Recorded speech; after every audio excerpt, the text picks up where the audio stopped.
Bonsoir et merci d'être avec nous. Bienvenue sur Polynésie la première. Voici les titres de votre journal. Un cas de filariose a été détecté à Te Ahupu'o. Il a été contaminé à Taha'a où la maladie existe toujours. À Tahiti, la famille s'inquiète car il n'y a plus de campagne de prise observée directe de notésine depuis quelques années. Le torchon brûle entre Air Tahiti et le gouvernement après la menace hier soir de Jean-Christophe Bouissou de créer une nouvelle compagnie aérienne pour concurrencer Air Tahiti qui stoppe 27 dessertes aériennes faute d'argent. Nous avons le plaisir ce soir d'accueillir le patron d'Air Tahiti, Manaté Vaivish. Il nous expliquera la stratégie de la compagnie pour les mois à venir. Bonsoir, on vous retrouve dans un instant. Et puis l'industrie de la croisière aussi bat de l'aile à cause de la Covid-19. Le secteur perd 40% de sa clientèle cette année. Enfin, un mot de culture avec 14 élèves de haut niveau du conservatoire qui passent les épreuves de Ori Tahiti depuis 16 heures face à un jury composé de spécialistes que nous allons trouver tout à l'heure. Mais avant d'aller plus loin, c'est une maladie que l'on croyait éradiquée de l'île de Tahiti, la filariose. Mais voilà, un cas a été détecté à Te Ahupu'o, à la presqu'île. Le voisinage et la famille sont inquiets car il n'y a plus de campagne de prise observée directe de notésine à Tahiti depuis 3 ans maintenant et les médicaments sont chers en vente libre. La direction de la santé tient toutefois à rassurer. Les explications de Nicolas Suire. Attraper la filariose, c'est rare de nos jours, mais c'est arrivé à cette habitante de Te Ahupu'o. Elle l'a contracté il y a 1 mois. Soignée à temps, son mollet a repris une taille normale. Ils m'ont donné des ordonnances pour tous ceux qui vivent avec moi et ils doivent faire des prises de sang pour voir si eux aussi ils ont été touchés par la filariose. Il y a déjà 2 qui l'ont fait, les prises de sang, mais je n'ai pas eu de nouvelles encore et il reste 2 à faire. Des voisins s'inquiètent et ils craignent la contamination. On s'inquiète parce que, on sait, d'après mes connaissances, mon père a fait ce métier. Il a travaillé pour l'Institut Malardé. Et un moustique, il peut parcourir une centaine de mètres. Et c'est ce moustique-là qui peut contaminer tout le voisinage. D'autres demandent le retour des campagnes de prise observée directe car ils s'inquiètent du coût des soins. Pour ceux qui n'ont pas les moyens, je pense la totalité de 10 000 francs pour les consultations et les médicaments, je pense que la personne ne pourra pas se permettre, quoi. Par personne? Par personne. Du coup, s'il y a 10 personnes, les 10 personnes vont rester chez soi avec la maladie. 1% de personnes contaminées en 2014 contre 12% en 2010 en Polynésie. Plus besoin de distribution de masse selon la direction de la santé, hormis aux îles sous le vent et aux Marquises Sud. Lorsqu'il y a un cas positif, on fait une enquête autour du cas et toutes les personnes qui seront testées positives seront traitées et seront suivies. Et tout ça gratuitement. C'est ce qu'on appelle en fait le test and treat, c'est-à-dire on teste d'abord et on ne traite que les personnes positives. Parce que ce médicament n'est pas un médicament de prévention, là c'est un médicament pour détruire les microfilaires et avoir une action aussi sur les vers adultes. Dès l'apparition de douleurs ou de rougeurs s'étendant vers les extrémités des membres, consultez un médecin. Il est capable, grâce à une simple prise de sang, de déterminer si vous avez contracté la filariose. C'est l'absence de soins répétés qui mène à l'éléphantiasis. Et puis nous vous l'annoncions hier soir, Air Tahiti arrête de desservir 26 îles et atolls de Polynésie. Vous imaginez bien sûr l'inquiétude des populations. Sont concernées les Marquises comme les îles de Uapo et Uahuka, de même qu'aux îles sous le vent, donc l'île de Maupiti, mais surtout les Tuamotu qui sont très impactés par ces arrêts donc de desserte. Sont concernés donc les atolls de Ana, Apataki, Aratika, Faite, Fakahina, Fangatau, Hikueru, Katiu, Kauwehi, Kaukura, Napuka, Niau, Nukutavake, Pukapuka, Pukarua, Raroia, Reo ou encore Takapoto, Takarua, Takume, Tatakoto, Tureia et Vahitahi. Manaté Vaivish, merci infiniment d'être avec nous sur ce plateau. 26 dessertes supprimées, on vient de le voir. Jean-Christophe Bouissou, ministre en charge du transport insulaire, dénonce hier soir sur notre antenne une prise en otage de la population des archives. Que lui répondez-vous? D'abord, mes premières paroles iront vers ces habitants des îles qui sont touchés par cet arrêt. Je sais à quel point l'avion est important pour ces populations, mais je dois dire que la compagnie n'a tout simplement plus les moyens aujourd'hui de porter ces dessertes du fait de sa situation qui est consécutive à la crise Covid que nous connaissons. Vous prévoyez un déficit de 5 milliards cette année. Pour vous, l'abandon de ces 26 dessertes est une question de survie. Expliquez-nous un peu. La société est actuellement en mode survie. La société essaye de continuer d'exister. Le personnel de la société se voit amputé de 50% de ses rémunérations en ce moment. C'est quelque chose que nous avons pu obtenir de leurs représentants syndicaux. Voilà, c'est une société qui a de grosses difficultés et qui traverse une période difficile. Jean-Christophe Bouissou a dit hier qu'il allait vous convoquer. Est-ce que ça veut dire que vous ne parlez pas avec votre ministère de tutelle ? Si, nous parlons avec notre ministère de tutelle. Nous avons nous-mêmes souhaité une rencontre avec le pays.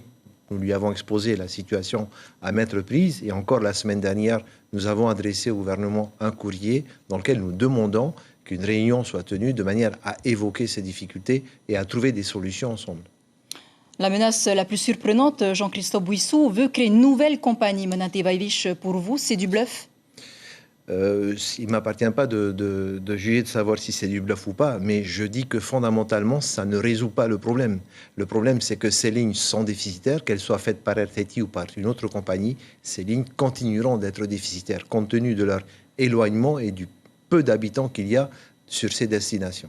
Donc, ça ne change rien à l'équation. Vous pouvez nous donner, je sais pas, un exemple, par exemple, de ce que ça coûte, par exemple, d'aller sur Nukutavake ? Alors, Nukutavake, j'ai pas le détail précis. Vous avez vu, nous desservons plus de 46 îles, donc je n'ai pas la comptabilité de lignes précise. Ce que je peux vous dire, c'est que le déficit généré par la desserte de l'ensemble de ces îles, coûte à Air Tahiti, représente pour Air Tahiti 1,5 milliard par an. Le gouvernement demande d'ouvrir le capital d'Air Tahiti ou de procéder à son augmentation. Selon vous, c'est la solution ? Il ne m'appartient pas de répondre à cette question. C'est une question qui concerne les actionnaires de l'entreprise. Je suis en charge de la gestion de l'entreprise, donc ce sont deux sujets qui sont complètement différents. Il appartient aux actionnaires de décider ce qu'ils veulent faire et quel type de relation ils veulent avoir avec les actionnaires, d'autres actionnaires de la compagnie. Vous n'en avez pas discuté depuis Non, c'est un sujet qui devrait être évoqué si effectivement le ministre maintient sa position. C'est un sujet qui devrait être débattu en conseil d'administration. Alors vous vous donnez 3 ans pour retrouver votre vitesse de croisière. Est-ce que c'est le temps aussi que vont devoir attendre les populations des archipels ? Nous espérons que non. D'abord, nous espérons pouvoir trouver avec le pays une solution immédiate parce qu'il faut comprendre qu'il y a des populations qui sont en souffrance. Il y a des entreprises qui sont arrêtées aujourd'hui. Une pensée particulière pour une île comme Mopiti, qui dépend exclusivement du tourisme. Là-bas, il y a des pensions de famille qui ne peuvent plus travailler aujourd'hui. Et cette souffrance doit être adressée le plus vite possible. Donc nous en appelons au pays pour qu'on se mette autour d'une table et qu'on discute de l'élaboration de solutions qui permettent à ces îles de pouvoir être à nouveau desservies. Donc j'espère qu'on n'attendra pas 2 ans ou 3 ans avant de pouvoir retourner vers ces îles. Menate Vaivish, merci beaucoup d'avoir accepté notre invitation. On retiendra en tout cas que vous souhaitez absolument rencontrer également le pays pour résoudre donc ce problème. Elle aussi était en pleine croissance avant la Covid-19, l'industrie de la croisière, premier secteur impacté le 12 mars dernier par les mesures sanitaires mises en place par le pays. C'était 1000 escales initialement prévues pour cette année 2020. Au final, il n'y en aura que 594. Les professionnels mis aujourd'hui sur la Polynésie en tant que destination safe. C'est le dossier de notre journal signé Natacha Silagi et Jérôme Lee. Il sera le premier navire de croisière à reprendre la mer parmi les 3 bateaux basés à plein temps en Polynésie française. Le Paul Gauguin et ses 12 000 passagers à l'année proposent 2 croisières au tarif résident. La compagnie du Ponant, propriétaire depuis 9 mois, parle d'un trimestre entier de perdu, mais ne compte pas s'en aller. On n'a pas du tout l'intention de quitter les eaux polynésiennes. On est justement un acteur engagé pour développer le tourisme avec des protocoles très stricts.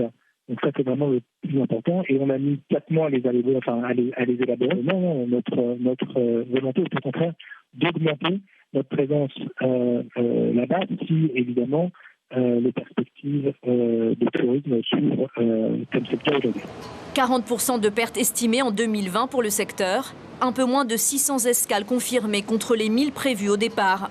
Le Pacific Princess a par exemple annulé 2 mois d'escale en octobre-novembre prochain. Des paquebots appelés tête de ligne, essentiels pour les petites îles. Sur les 16 milliards que rapporte la croisière, plus de 6 milliards vont manquer à l'appel. Dès le 12 mars, la croisière s'est arrêtée net avec des têtes de ligne qui sont arrêtées. Ça représentait plus de 15 000 personnes qui étaient sur les avions, qui ont dû s'arrêter du jour au lendemain. C'est tous les prestataires qui vivent de la croisière, qui font des tournées dans les îles sous le vent, dans les marquises. Donc ça a été très difficile. La reprise de la croisière, elle reprend en juillet, mais pour la croisière internationale, les compagnies n'ont toujours pas le droit de naviguer avant septembre. Donc on s'attend quand même à une année assez difficile jusqu'à janvier de l'année suivante. On estime la perte d'escale à peu près 40%. Sur les 299 500 visiteurs recensés en 2019, 108 000 étaient des croisiéristes. Seul petit rayon de soleil pour le secteur, l'arrivée d'un nouveau bateau de croisière grec qui sera basé à l'année en Polynésie, celui de la société Variety Cruise. Il sera là d'ici la fin de l'année. Et vous le savez, en temps normal, les billets d'avion coûtent cher pour venir à Tahiti. C'est bien pour cela qu'à Nuku Hiva, les pêcheurs réclament la mise en place d'une formation du brevet de capitaine de pêche côtière, le fameux BCPC, un diplôme qui leur permettrait de pêcher loin des côtes à une distance maximale de 20 miles nautiques et bénéficier par la même occasion d'une exonération sur le carburant ou encore d'obtenir des aides. Malheureusement, cette formation de plusieurs mois n'est dispensée qu'à Tahiti. On écoute Matou Bono, pêcheur de Nuku Hiva. Il nous explique cette difficulté. Il est interrogé par notre correspondante Marie Curva. On a des difficultés justement à passer ces permis-là parce que soit on n'a pas le formateur qui descend, hein, parce que bon, après si c'est nous qui allons nous déplacer c'est un peu plus cher, quoi, hein. Il faut rester là-bas un certain nombre de temps, 2 mois, plusieurs mois des fois. Et ça, les pêcheurs d'ici, on peut pas, hein, on peut pas descendre à Tahiti tout simplement. Donc il faut que ce soit des formateurs qui descendent. Voilà un problème que rencontrent d'ailleurs les pêcheurs de toutes les îles et atolls éloignés de Tahiti. On ouvre à présent notre page consacrée aux élections municipales.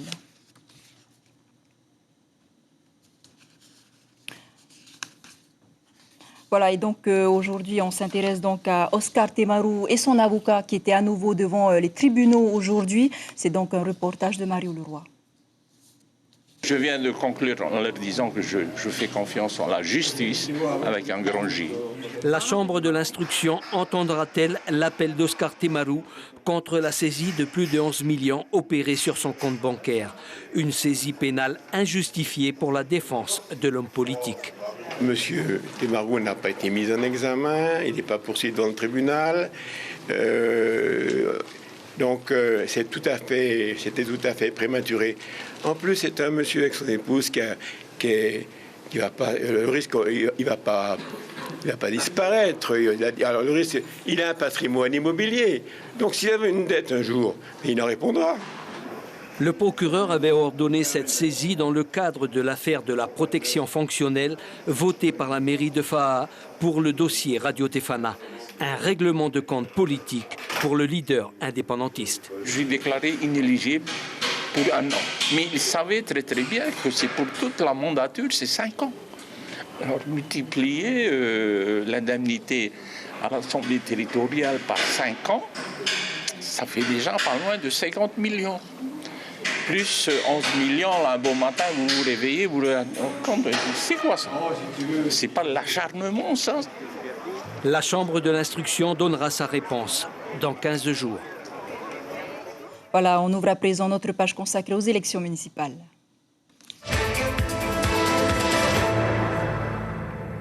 Et on s'intéresse ce soir aux listes à Papara. 4 listes sont en présence pour ce second tour. Je vous propose d'écouter 2 d'entre elles ce soir, celle de Béatrice Peirisage qui mène la liste Te Mataapi no Papara et celle de Ponia Punua à Here Ya Papara, représentée par son second de liste Ro'onui Fenuaiti. Ils sont au micro de Hiro Terurutua et Abinera Te Matahutua.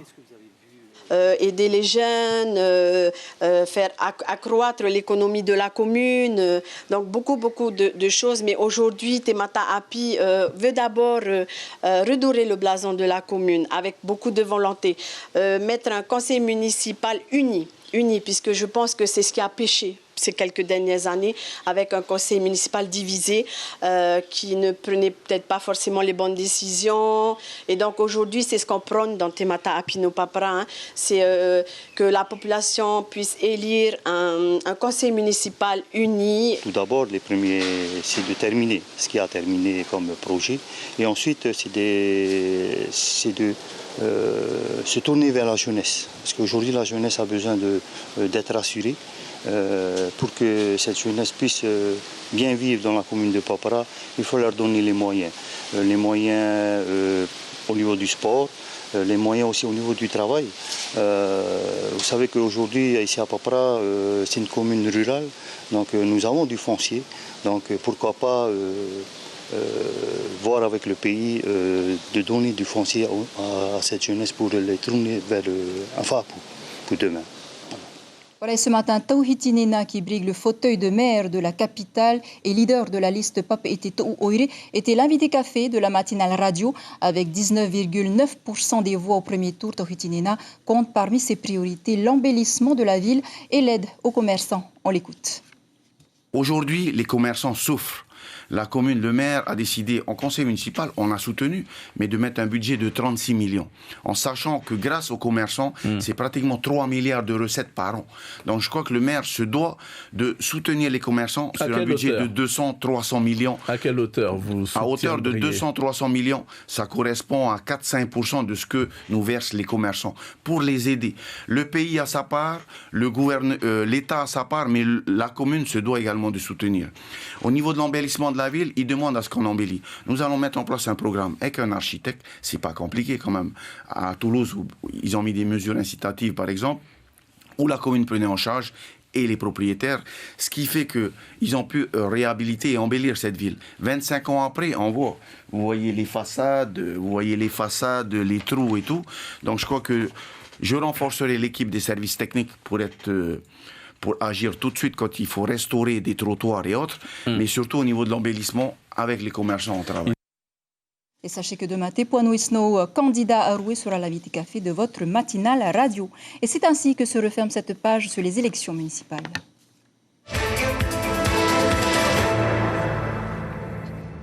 Un mot de culture. Ce soir, 14 élèves de haut niveau du conservatoire passent les épreuves de Orit-Haiti devant un jury composé de spécialistes de la danse traditionnelle.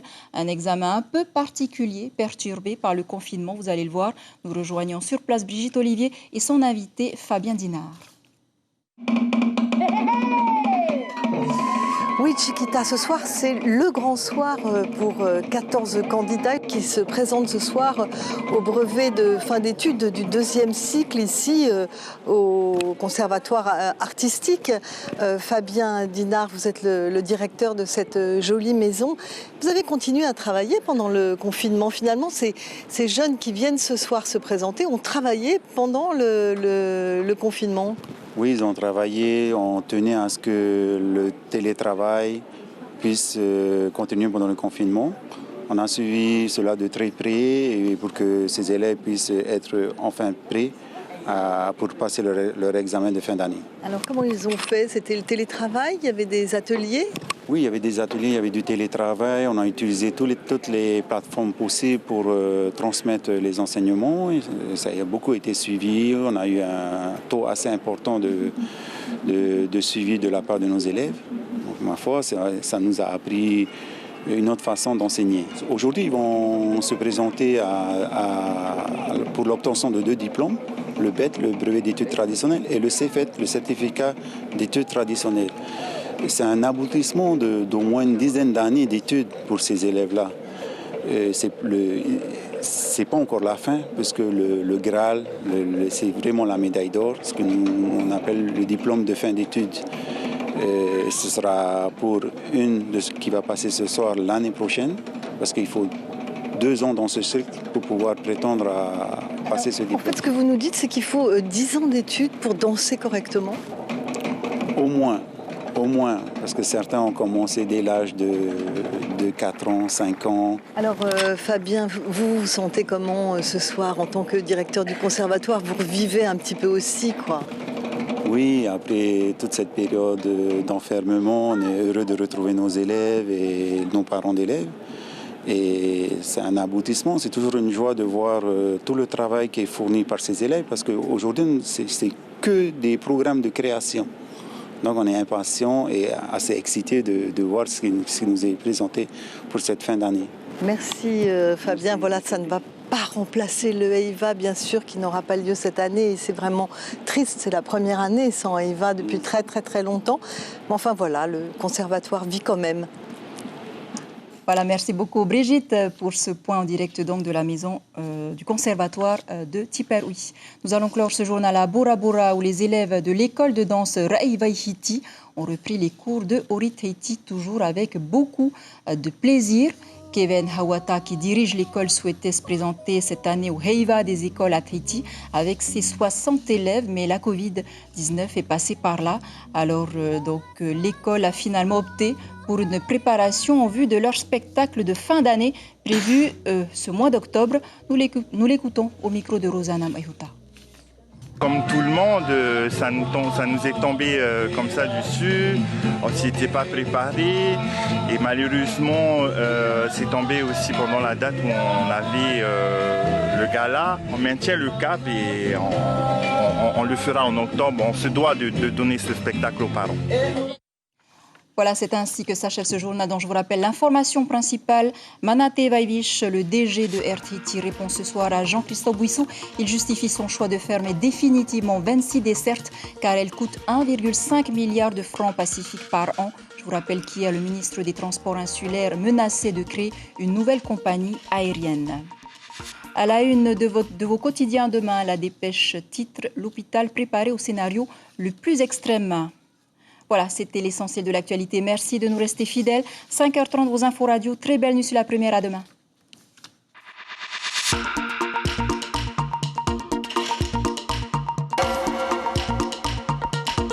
Retrouvez notre journal en replay sur notre site internet.